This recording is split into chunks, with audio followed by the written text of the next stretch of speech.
ہمایوں سعید کون سا سرپرائز دینے والے ہیں؟ اداکار ہمایوں سعید نے سنیما انڈسٹری کی بحالی کے لیے بھارتی فلموں کی نمائش کو ناگزیر قرار دیتے ہوئے کہا ہے کہ جب پاکستان میں ہر ملک کی فلم لگ سکتی ہے تو بھارتی فلمیں کیوں نہیں؟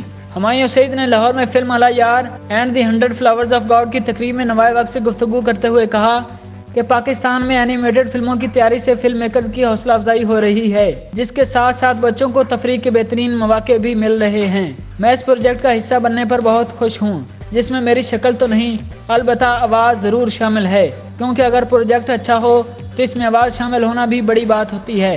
انہوں نے کہا کہ اس سے پہلے پاکستان میں جتنی بھی اینیمیٹڈ فلمیں بنائی گئیں وہ بہت اچھی تھیں اور ان سب فلموں نے دنیا بھر میں بہت اچھا بزنس کیا۔ مجھے اللہ یار سے بھی بہت سی توقعات وابستہ ہیں، کیونکہ اس میں ورلڈ کلاس اینیمیشن کے ساتھ ساتھ کہانی اور سکرین پلے بھی زبردست ہے۔ ایک سوال کے جواب میں ہمایوں سعید نے کہا کہ پاکستان میں بھارتی فلمیں ضرور لگنی چاہیے اور سینما گھر خالی نہیں ہونے چاہیے۔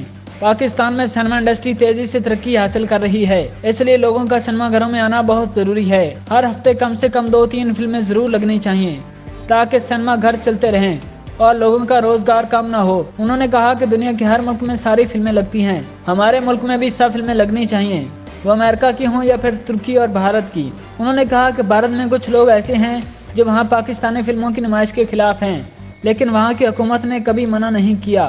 ہمایوں سعید نے بتایا کہ عید پر میری فلم آ رہی ہے جس میں خود بھی کام کر رہا ہوں، جبکہ میری 2 اور فلمیں بھی زیر تکمیل ہیں جن میں کئی سرپرائز موجود ہیں۔